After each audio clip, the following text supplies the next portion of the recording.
उद्धव ठाकरेंनी मुख्यमंत्रीपद सोडण्याची तयारी दर्शवली आणि आता महाविकास आघाडीतूनही बाहेर पडू असं वक्तव्य संजय राऊतांनी केलंय। त्यामुळे खरंच शिवसेना सरकारमधून बाहेर पडण्याचं त्यांनी ठरवलंय का अशी चर्चा सुरू झाली आहे।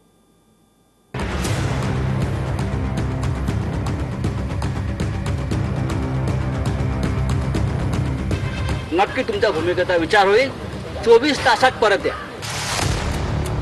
महाविकास आघाडी सरकारमधून बाहेर पडण्यास शिवसेना तयार आहे असं मोठं वक्तव्य संजय राऊतांनी केलं।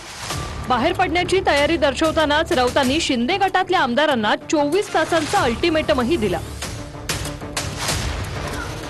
त्या सरकारमधून महाविकास आघाडीतून शिवसेना बाहेर पडायला तयार आहे। तुम्ही ते येण्याची हिंमत दाखवा, समोर उद्धव साहेबांसमोर या आणि भूमिका मांडा। नक्की तुमच्या भूमिकेचा विचार होईल। 24 तासात परत या। उन्होंने तो बहुत दफ़ा कहा कि ये 5 साल नहीं 25 साल टिकने वाला है, ऐसा भी स्टेटमेंट उन्होंने किया है। अभी वो जो आपने सवाल पूछा वो स्टेटमेंट जरूर उनका हमने सुना है, वो उनका अधिकार है। उन्होंने किस कारण ये स्टेटमेंट किया है उसके बारे में मुझे खुद पता नहीं, लेकिन मैं उनके वरिष्ठ नेता उद्धव ठाकरे साहब जी को पूछूंगा कि ऐसा ऐसा स्टेटमेंट आया है, आप उसके आपके मन में दूसरा कुछ है क्या? मेरे ख्याल से वैसा कुछ नहीं होगा। पण एकनाथ शिंदे आपल्या भूमिकेवर ठाम आहेत। आधी सरकारमधून बाहेर पडा, नंतरच चर्चा अशी भूमिका शिंदे गटाने घेतली। शिवसेनेकडून शिंदे गटाला आतापर्यंत 2 ऑफर देण्यात आल्या। स्वतः मुख्यमंत्र्यांनी मुख्यमंत्रीपद सोडण्याची तयारी दर्शवली। या समोर बसा, मी देतो राजीनामा। चला, मी तुमच्या हातामध्ये आज मी माझ्या राजीनाम्याचं पत्र तयार करून ठेवतो आहे। जे आमदार गायब आहेत किंवा त्याने गायब केलेलं आहे त्यांनी यावं आणि माझ्या राजीनाम्याचं पत्र घेऊन राजभवनमध्ये जावं। सरकारमधूनच बाहेर पडू असं म्हटलंय।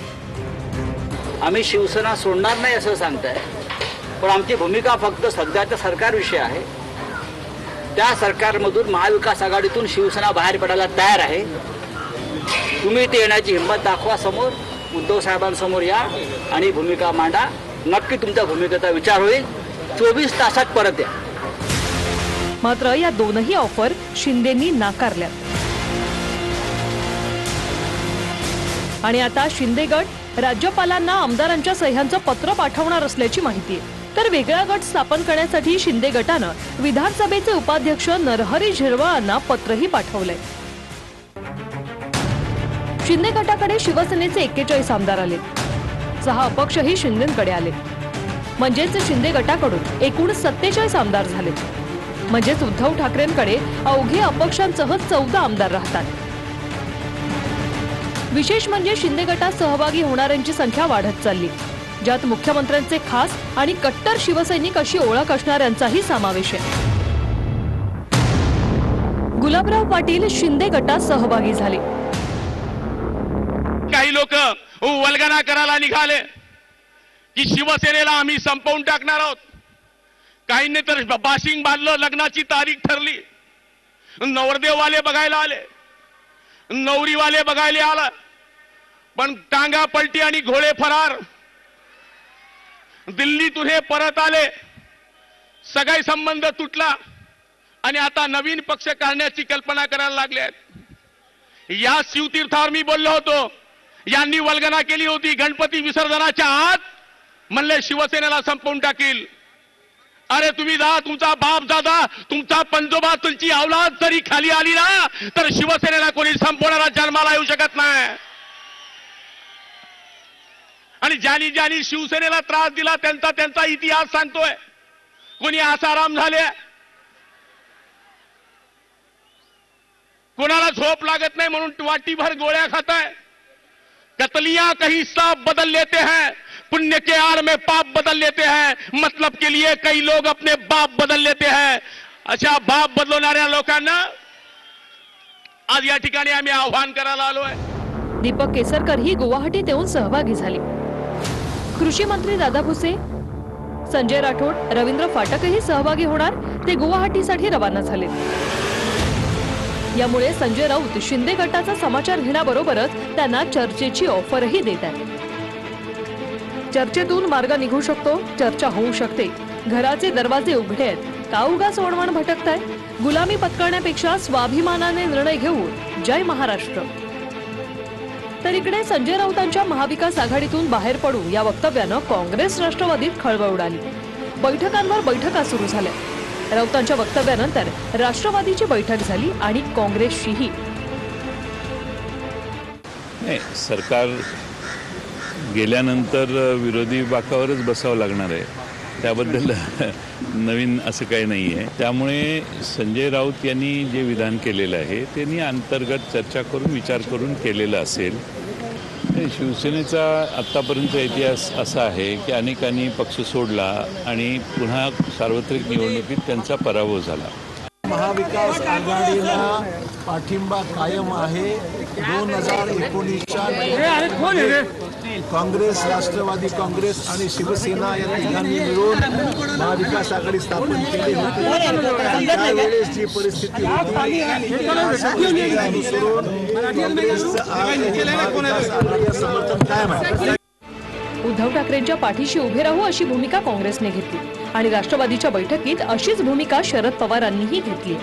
तसंच ठाकरेंच्या राजीनाम्याशिवाय राष्ट्रवादी पुढचा निर्णय घेणार नाही हेही पवारांनी ठरवलंय. Bureau report TV9 Marathi. तर एकनाथ शिंदे यांच्या गटामध्ये शिवसेनेच्या एकेका आमदाराचं सहभागी होणं हे सुरूच आहे आणि तसे व्हिडिओ सुद्धा शिंदेंकडनं सार्वजनिक केले जात आहेत. पण भाजप अजून तरी समोर आलेली नाहीये. बघूयात. आधी सुरतमध्ये पहिला फोटो दाखवला, नंतर गुवाहाटीच्या हॉटेलमधला व्हिडिओ सार्वजनिक केला. आमचे सर्व अधिकार जो निर्णय येत आहे सर्व एक मताने आम्ही आमचे गटनेते एकनाथजी भाऊ शिंदे यांना देत आहोत. आता 42 आमदारांसोबत शिंदेंचं शक्ती प्रदर्शन.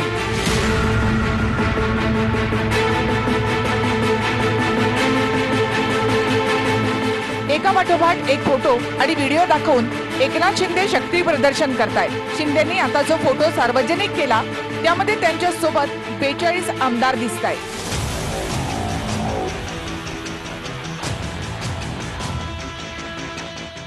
म्हणजे शिंदेंनी थेट उद्धव ठाकरेंनाच ताकद दाखवण्याचा प्रयत्न केला. आमच्यासोबत अधिक आमदार आहेत त्यामुळे काँग्रेस राष्ट्रवादीची साथ सोडा अशी मागणी करत शिंदे दबाव वाढवण्याचा प्रयत्न करतायत. शिवसेना हा पक्ष स्वतंत्र आहे, विधिमंडळ पक्ष वेगळा आहे. ईडीच्या किंवा अन्य काही भीती आणि आमिषाला बळी पडून जर आमदार काही पळाले असतील, विशेषतः जे स्वतःला बछडे वाघ वगैरे समजून घ्यायचे, तर ते म्हणजे पक्ष नाही.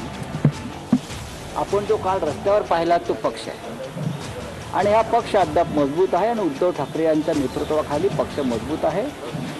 4 आमदार, अजून कोणी 2 खासदार, 2 नगरसेवक गेले म्हणजे पक्ष गेला असं नाही होत. आणि हे का गेले आहेत सोडून याची कारणं लवकरच समोर येतील. सर्वाधिक आमदार सोबत असल्याचं सांगत शिंदेंनी शिवसेनेवरच दावा केलाय. शिंदे शिवसेनेच्या धनुष्यबाण चिन्हावर देखील दावा करणार अशी माहिती आहे. तर बंडखोर आमदारांनी पुन्हा निवडून येऊन दाखवावं असं थेट आव्हान संजय राऊतांनी दिलंय. आज मुख्यमंत्र्यांनी आमदारांना आवाहन केलेलं नाहीये. या आमदारांनी परत निवडून येऊन दाखवावं एवढंच मी सांगू शकतो. उद्धवजी ने तो जरूर आह्वान किया है कि आप आइए और बात करिए. मैं उसको बंडखोर नहीं मानता हूँ. ये साथ ये बेईमानी हम बाला साहब के भक्त बोलने से नहीं होता है. जो भक्त बाला साहब का किसी प्रेशर में पार्टी छोड़ता है, ईडी के दबाव में पार्टी छोड़ता है, वो बाला साहब का भक्त नहीं हो सकता. संजय राऊत बंडखोर आमदारांना आव्हानही देत आहेत आणि हा सगळा खेळ भाजपचाच असल्याचा आरोपही करतायत. शिंदेंनी ज्या प्रकारे बंड पुकारलं आणि आतापर्यंत 45हून अधिक आमदार गुवाहाटीला नेले, त्यामागे भाजपच असल्याचा आरोप महाविकास आघाडीचा आहे. किमान 17 ते 18 आमदार हे भारतीय जनता पक्षाच्या कब्जामध्ये. भारतीय जनता पक्ष हा शब्द वापरतो कारण त्यांच्या कारस्थानाशिवाय भाजपा शासित राज्यात अशा प्रकारे आमदारांना डांबून ठेवणं शक्य नाही. सोमवारी विधान परिषदेचं मतदान संपल्यानंतर शिंदे आमदारांसोबत सुरतला निघाली। महाराष्ट्राच्या सीमेनंतर बंडखोर आमदारांसोबत गुजरातचे पोलीस होते। गुजरात पोलिसांच्या संरक्षणात आमदार ले मेरिडियन हॉटेलमध्ये आले। गुजरातमधून आमदारांना मंगळवारी रात्री आसामच्या गुवाहाटीमध्ये हलवलं। आसाममध्ये सुद्धा भाजपचंच सरकार आहे। सुरतहून आसाममध्ये जाण्यासाठी गाड्या आणि विमानं यांची सोय भाजपनंच केल्याची चर्चा आहे। विशेष म्हणजे सुरतच्या हॉटेलमध्ये बंडखोर आमदारांना भेटण्यासाठी फडणवीसांचे खास संजय कुटे सुद्धा आले। तर सुरतच्या विमानतळावर बंडखोर आमदारांसोबत भाजपचे मोहित कंबोजे होते। मीडियाचे कॅमेरे दिसताच कंबोज यांची चांगलीच धावपळ झाली। अजूनपर्यंत कुठंही तसं दिसत नाही। हेच सगळ्यांना एकनाथ शिंदे स्वतः सगळ्या आमदारांना घेऊन तिकडं गुजरातला गेले, सुरतला गेले, सुरतेवरून गुवाहाटीला गेले। एवढे विमानाची जुळाजुळी कुणी केली? पोलीस तिथल्या राज्यातले हे सर्व काही गुन्हेगार आहेत म्हणून त्यांचं संरक्षण किंवा जेलमध्ये त्यांना सगळ्यांना घातलंय का त्यांचं संरक्षण करायला हेही कळायला अजून मार्ग नाही। आमदारांना एका राज्यातून दुसऱ्या राज्यात, दुसऱ्या राज्यातून तिसऱ्या राज्यात जाण्यासाठी आणि आणण्यासाठी यंत्रणा लागते।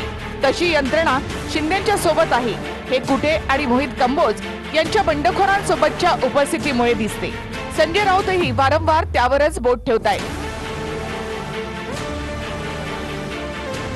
Bureau report, TV9 Marathi.